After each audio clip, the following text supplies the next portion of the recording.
ಕಿತ್ತನಹಳ್ಳಿಯಲ್ಲಿ ಅಕ್ರಮವಾಗಿ ನಡೆಯುತ್ತಿದ್ದ ಗಣಿಗಾರಿಕೆಗೆ ದಂಡ ವಿಧಿಸಿದ ಗಣಿ ಮತ್ತು ಭೂವಿಜ್ಞಾನ ಇಲಾಖೆ. ಜನತಾ ಟಿವಿ ಸುದ್ದಿ ಹಾಗೂ ದೂರಿನ ಮೇರೆಗೆ ಹಲವರ ಮೇಲೆ ಕೇಸನ್ನ ಹಾಕಲಾಗಿದೆ. 7 ಜನರ ಮೇಲೆ ಪ್ರಕರಣ ದಾಖಲಾಗಿದೆ. ಭೂ ಮತ್ತು ಗಣಿ ವಿಜ್ಞಾನದ ಇಲಾಖೆ 7 ಜನರ ಮೇಲೆ ಪ್ರಕರಣವನ್ನ ದಾಖಲು ಮಾಡಿಕೊಂಡಿದೆ. ಅಕ್ರಮವಾಗಿ ಕಲ್ಲು ಗಣಿಗಾರಿಕೆ ನಡೆಸುತ್ತಿರುವ ವಿಚಾರ ಹಾಗೂ ಮಾಧ್ಯಮದವರ ಮೇಲೆ ಮಾರಣಾಂತಿಕ ಹಲ್ಲೆಗೆ ಯತ್ನ ಎಂದು ಕೇಸನ್ನ ದಾಖಲಾಗಿದೆ. ಇನ್ನು ಕಿತ್ತನಹಳ್ಳಿ ಗಣಿಗಾರಿಕೆಗೆ ಬ್ರೇಕ್ ಬೀಳೋವರೆಗೂ ನಾವು ಸತತವಾಗಿ ಸುದ್ದಿಯನ್ನ ಮಾಡ್ತಾನೆ ಬಂದಿದ್ದೀವಿ. ಏನು ಅಕ್ರಮ ಗಣಿಗಾರಿಕೆ ನಿಲ್ಲಲೇಬೇಕು, ಜನರಿಗೆ ನೆಮ್ಮದಿ ಸಿಗಬೇಕು ಹಾಗೂ ಅಲ್ಲಿನ ಪರಿಸರ ಉಳಿಬೇಕು, ಭೂ ಸಂಪತ್ತಿನ ಲೂಟಿಗೆ ಸ್ಟಾಪ್ ಆಗಬೇಕು ಅಂತ ಸತತವಾಗಿ ಸುದ್ದಿಯನ್ನ ಮಾಡ್ತಾನೆ ಇದ್ದೀವಿ. ಕೊನೆಗೂ ನಮ್ಮ ನಿರಂತರ ಸುದ್ದಿಗೆ ಈಗ ಜಯ ಸಿಕ್ಕಿರುವಂತದ್ದು.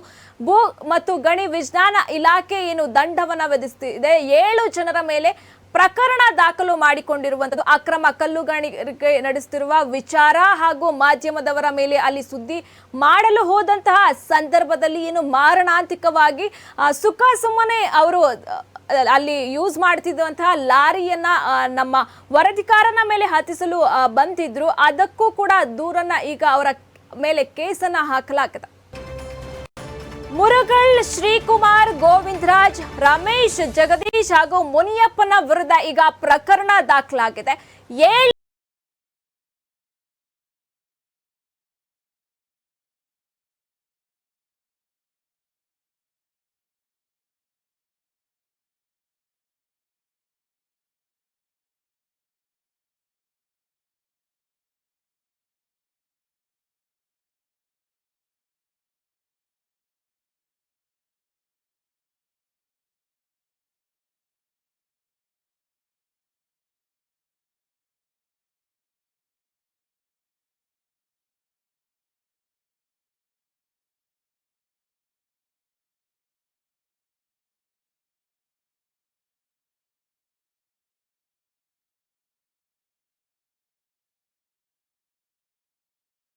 ಇನ್ನು ಅಕ್ರಮ ಕಲ್ಲು ಗಣಿಗಾರಿಕೆ ನಡೆಸುತ್ತಿರುವ ವಿಚಾರ ಹಾಗೂ ಮಾಧ್ಯಮದವರ ಮೇಲೆ ಮಾರಣಾಂತಿಕ ಹಲ್ಲೆಗೆ ಯತ್ನ ಮಾಡಿದಂತಹ ಮುರುಳಗಳ್, ಶ್ರೀಕುಮಾರ್, ಗೋವಿಂದರಾಜು, ರಮೇಶ್, ಜಗದೀಶ್, ಮುನಿಯಪ್ಪ ವಿರುದ್ಧ ಈಗ ಪ್ರಕರಣ ಕೂಡ ದಾಖಲಾಗಿರುವಂತದ್ದು.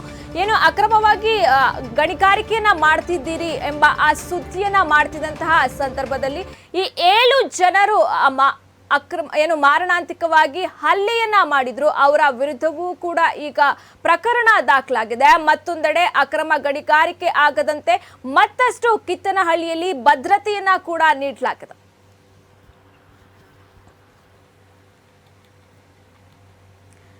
ಇನ್ನು ಇದಕ್ಕೆ ಸಂಬಂಧಪಟ್ಟಂತೆ ಹೆಚ್ಚಿನ ಮಾಹಿತಿಯನ್ನ ನಮ್ಮ ರಿಪೋರ್ಟರ್ ವಿನೋದ್ ದೂರವಾಣಿ ಸಂಪರ್ಕದಲ್ಲಿ ನೀಡಿದ್ದಾರೆ. ವಿನೋದ್, ಏನು ಕಿತ್ತನಹಳ್ಳಿಯಲ್ಲಿ ಅಕ್ರಮ ಗಣಿಗಾರಿಕೆ ವಿರುದ್ಧ ನಮ್ಮ ಜನತಾ ಟಿವಿ ಸತತವಾಗಿ ಸುದ್ದಿಯನ್ನ ಮಾಡ್ತಾನೆ ಬಂದಿತ್ತು. ಈಗ ಅದಕ್ಕೊಂದು ಬಿಗ್ ಇಂಪ್ಯಾಕ್ಟ್ ಕೂಡ ಸಿಕ್ಕಿದೆ. ಸುದ್ದಿ ಮಾಡಲು ಹೋದಂತಹ ಸಂದರ್ಭದಲ್ಲಿ ಆ ಲಾರಿ ಏನಿತ್ತು, ಆ ಲಾರಿ ಮಾರಣಾಂತಿಕವಾಗಿ ಹಲ್ಲೆ ಮಾಡೋಕೆ ಬಂದಿದ್ದರ ಮೇಲೆ ಈಗ ಕೇಸ್ ಹಾಕಿರುವಂತದ್ದು. ಇದರ ಬಗ್ಗೆ ಏನು ಹೇಳ್ತೀರಾ? ಕಿತ್ತೂರು ಲಾವಣ್ಯ, ದೀಪಾವಳಿ ದಿನದಂದು ನಮ್ಮ ಜನತಾ ಟಿವಿ ಒಂದು ಸಿಬ್ಬಂದಿಗಳು ಒಂದು ಕಿತ್ತನಹಳ್ಳಿ ಅಂದ್ರೆ ಬೆಂಗಳೂರಿನ ಉತ್ತರ ಭಾಗದಲ್ಲಿ ಇರ್ತಕ್ಕಂಥ ಕಿತ್ತನಹಳ್ಳಿ ಒಂದು ಗ್ರಾಮ ಪಂಚಾಯತ್ ವ್ಯಾಪ್ತಿಯಲ್ಲಿ ಇರ್ತಕ್ಕಂಥ ಒಂದು ಹಳ್ಳಿಯಲ್ಲಿ ಅಕ್ರಮ ಗಣಿಗಾರಿಕೆ ನಡೀತಾ ಇತ್ತು. ಆ ಒಂದು ಅಕ್ರಮ ಗಣಿಗಾರಿಕೆ ಮಾಡ್ತಕ್ಕಂಥ ಒಂದು ಸಂದರ್ಭದಲ್ಲಿ ಮಾಡಕೋದ ನಮ್ಮ ಮೇಲೆ ಒಂದು ಲಾರಿ ಹಚ್ಚುವ ಮೂಲಕ ಒಂದು ಮಾರಣಾಂತಿಕ ಒಂದು ಹಲ್ಲೆಯನ್ನು ಮಾಡಕ್ಕೆ ಬಂದಿದ್ರು. ಈ ವಿಚಾರಕ್ಕೆ ಸಂಬಂಧಪಟ್ಟಂಗೆ ಈಗಾಗಲೇ ನಾವು ಜಿಲ್ಲಾಧಿಕಾರಿಗಳು ಜಗದೀಶ್ ಅವ್ರ ಗಮನಕ್ಕೂ ತಂದಿದ್ವಿ, ಮತ್ತೆ ತಹಸೀಲ್ದಾರ್ ಮಧುರಾಜ್ ಆಗ್ಲಿ, ಮತ್ತೆ ಗಣಿ ಮತ್ತು ಭೂ ವಿಜ್ಞಾನ ಇಲಾಖೆ ಹಿರಿಯ ವಿಜ್ಞಾನಿ ಆಗಿರ್ತಕ್ಕಂಥ ಒಂದು ದಿಲೀಪ್ ಕುಮಾರ್ ಅವರ ಗಮನಕ್ಕೆ ತಗೊಂಡಿದ್ವಿ. ಇದಾದ ಬಳಿಕ ಒಂದು ಸತತ 20 ದಿನಗಳಿಂದ ನಿರಂತರವಾಗಿ ನಾವು ಸುದ್ದಿನೂ ಮಾಡಿದ್ವಿ. ಮತ್ತೆ ಅದರ ಫಾಲೋ ಅಪ್ ಒಂದು ಪ್ರತಿದಿನ DC ಆಗಲಿ, ತಹಸೀಲ್ದಾರ್ ಆಗ್ಲಿ, ಮತ್ತೆ ಗಣಿ ಇಲಾಖೆ ಅಧಿಕಾರಿಗಳ ಜೊತೆ ನಿರಂತರವಾಗಿ ಸಂಪರ್ಕದಲ್ಲಿದ್ದು ಅವ್ರ ಜೊತೆ ಈ ವಿಚಾರವಾಗಿ ದೂರನ್ನು ಕೊಟ್ಟಾಗ ಆ ಒಂದು ಅಧಿಕಾರಿಗಳು ಅಂದ್ರೆ ವಿಶೇಷವಾಗಿ ಗಣಿ ಮತ್ತು ಭೂವಿಜ್ಞಾನಿ ಅಧಿಕಾರಿ ಆಗಲಿ, ಮತ್ತೆ ಬೆಂಗಳೂರು ಜಿಲ್ಲಾಧಿಕಾರಿ ಆಗಿರುವ ಒಂದು ಜಗದೀಶ್ ಅವರು ಒಂದು ಖಡಕ್ ಸೂಚನೆಯನ್ನು ಕೊಟ್ಟಿದ್ರು. ಯಾಕಂದ್ರೆ ಆ ಒಂದು ದಿಲೀಪ್ ಅವರಿಗೆ ಸೂಚನೆ ಕೊಟ್ಟಂತ ಸಂದರ್ಭದಲ್ಲಿ ನಾವೇ ಒಂದು ಖುದ್ದು ಅವ್ರ ಮುಂದೆ ಇದ್ದಾಗ ಆಕ್ಷನ್ ತಗೊಳ್ಳಿ, ಒಂದು ಪತ್ರಕರ್ತರ ಮೇಲೆ ಈ ತರ ಮಾರಣಾಂತಿಕ ಹಲ್ಲೆ ಮಾಡ್ತಾ ಇದ್ದು ಒಂದು ಎಲ್ಲಿಗೆ ಎಷ್ಟು ಮಟ್ಟಿಗೆ ಬೆಳೆದಿದ್ದಾರೆ, ಇವ್ರ ಹಿಂದೆ ಯಾರಿದ್ದಾರೆ, ಯಾರು ಮಾಫಿಯಾದಿಂದ ಇವ್ರು ಸಪೋರ್ಟ್ ಇಷ್ಟೆಲ್ಲ ಮಾಡ್ತಿದ್ದಾರೆ ಅಂತ ಒಂದು ಸೂಚನೆಯನ್ನು ಜಿಲ್ಲಾಧಿಕಾರಿಗಳು ನೀಡಿದ್ರು. ಈ ಅದಾದ ಬಳಿಕ ಕಳೆದ ಕೆಲವೊಂದು ದಿನಗಳ ಹಿಂದೆ ನಾವು ಒಂದು ಲಿಖಿತ ರೂಪದಲ್ಲಿ ದೂರನ್ನು ಕೊಟ್ಟಿದ್ವಿ.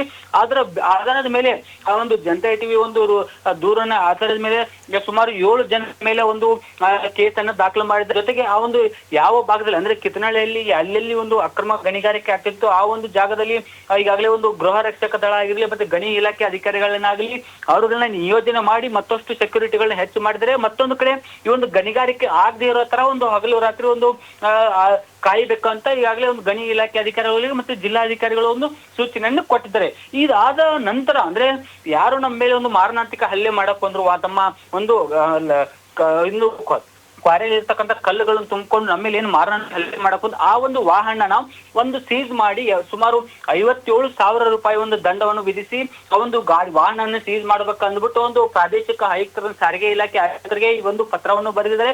ಸೊ ಹಾಗಾಗಿ ಆ ಒಂದು ನಮ್ಮ ನಿರಂತರ ವರದಿಯಿಂದ ಈ ತರ ಒಂದು ಕ್ರಮ ಆಗಿದೆ. ಮತ್ತೆ ಮುಂದೆ ದಿನಗಳಲ್ಲಿ ಈ ಒಂದು ಯಾರ್ಯಾರು 7 ಜನಗಳಿದ್ದಾರೆ ಅವ್ರುಗಳಿಗೆ ಮತ್ತಷ್ಟು ಕಾನೂನು ಕ್ರಮ ಆಗುತ್ತೆ. ಮತ್ತೊಂದು ಕಡೆ ಇಲ್ಲಿ ಪ್ರಮುಖವಾಗಿ ನಾನು ನೋಡ್ತಕ್ಕಂಥದ್ದು ಕೇವಲ ಇಲ್ಲಿ ಆ ಒಂದು ಊರಿನ ಒಂದು 7 ಜನಗಳು ಮಾತ್ರ ಅಲ್ಲ, ಇದ್ರ ಹಿಂದೆ ಒಂದು ಕೆಲವೊಂದಿಷ್ಟು ಅಧಿಕಾರಿಗಳೇ ಅಂದ್ರೆ ಗಣಿ ಇಲಾಖೆ ಅಧಿಕಾರಿಗಳಾಗಿರ್ಲಿ ಮತ್ತೆ ಅಲ್ಲಿರ್ತಕ್ಕಂಥ ಪೊಲೀಸ್ ಸಿಬ್ಬಂದಿ ಆಗಲಿ ಮತ್ತೆ ಗೃಹ ರಕ್ಷಕ ಸಿಬ್ಬಂದಿಗಳಿಗೆ ಅವರು ಸಹ ಒಂದು ಶಾಮೀಲ್ ಆಗಿದ್ದಾರೆ ಅಂತ ಆರೋಪಗಳು ಬರ್ತಿದ್ದಾವೆ. ಸೊ ಈ ಒಂದು ಆರೋಪದ ಮೇಲೆ ಇನ್ನೂ ಕ್ರಮ ಕೈಗೊಳ್ಳಬೇಕು ಅಂದ್ಬಿಟ್ಟು ನಾವು ಜಿಲ್ಲಾಧಿಕಾರಿಗಳ ಹತ್ರ ನಿರಂತರವಾಗಿ ನಾವು ಸಂಪರ್ಕದಲ್ಲಿ ಮುಂದಿನ ದಿನಗಳು ಮಾಡ್ತೇವೆ. ಸೊ ಹಾಗಾಗಿ ಇನ್ನು ಯಾರ್ಯಾರು ಈ ಒಂದು ಅಕ್ರಮ ಗಣಿಗಾರಿಕೆಯಲ್ಲಿ ಭಾಗಿಯಾಗಿದೆ ಅವ್ರ ಮೇಲೆ ಒಂದು ಕಾನೂನು ಕ್ರಮ ಆಗೋದು ನಿಶ್ಚಿತ.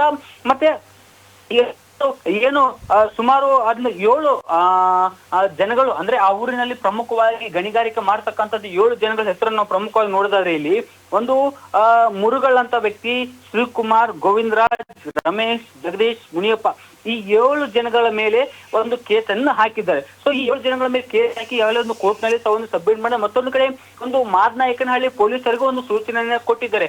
ಅವಾಗ ನೀವು ಒಂದು ಅಕ್ರಮ ಗಣಿಗಾರಿಕೆ ಆಗ್ತದೆ ಆ ಒಂದು ಪ್ರದೇಶಕ್ಕೆ ನೀವು ವಿಸಿಟ್ ಮಾಡಬೇಕು ಮತ್ತೆ ಈ ತರ ಗಣಿಗಾರಿಕೆ ಆಗದೆ ಇರೋ ತರ ನೀವು ಕ್ರಮ ಕೈಗೊಳ್ಬೇಕು ಅಂದ್ಬಿಟ್ಟು ಈಗಾಗಲೇ ಮಾದನಾಯಕನಹಳ್ಳಿ ಪೊಲೀಸ್ ಸ್ಟೇಷನ್ಗೂ ಸಹ ಒಂದು ಬೆಂಗಳೂರು ತಹಸೀಲ್ದಾರ್ ಮಧುರಾಜ್ ಅವರನ್ನು ಸೂಚನೆ ನೀಡಿದ್ದಾರೆ. ಜೊತೆಗೆ ಮುಂದಿನ ದಿನಗಳಲ್ಲಿ ಈ ತರ ಒಂದು ಅಕ್ರಮ ಗಣಿಗಾರಿಕೆ ಆಗದಂತೆ ಒಂದು ಕಟ್ಟುನಿಟ್ಟಿನ ಒಂದು ಸೂಚನೆಯನ್ನು ನೀವು ನೀಡಬೇಕು ಮತ್ತೆ ಇನ್ನಷ್ಟು ಸೆಕ್ಯೂರಿಟಿಯನ್ನು ಹೆಚ್ಚು ಮಾಡಬೇಕಂದು ಈಗಾಗಲೇ ಬೆಂಗಳೂರು ಜಿಲ್ಲಾಧಿಕಾರಿ ಆಗಿರ್ತಕ್ಕಂಥ ಜಗದೀಶ್ ಅವರ ಒಂದು ಗಣಿ ಇಲಾಖೆ ಅಧಿಕಾರಿಗಳು ಸೂಚನೆಯನ್ನು ಕೊಟ್ಟಿದ್ದಾರೆ. ಸೊ ಹೀಗಾಗಿ ಇಷ್ಟೆಲ್ಲ ಇಂಪ್ಯಾಕ್ಟ್ ಆಗುದು ನಮ್ಮ ನಿರಂತರ ವರದಿಯಿಂದ ಆಗಲಿ ಮತ್ತೆ ಒಂದು ನಮ್ಮ ಫಾಲೋ ಅಪ್ ಇಂದ ಇಷ್ಟೆಲ್ಲ ಇಂಪ್ಯಾಕ್ಟ್ ಆಗಿದೆ ಅಂದ್ಬಿಟ್ಟು ಹೇಳಲಾಗ್ತಿದೆ. ಕಿತ್ತೂರು ಲಾವಣ್ಯ, ಧನ್ಯವಾದ ವಿನೋದ್ ನಿಮ್ಮೆಲ್ಲ ಮಾಹಿತಿಗಾಗಿ.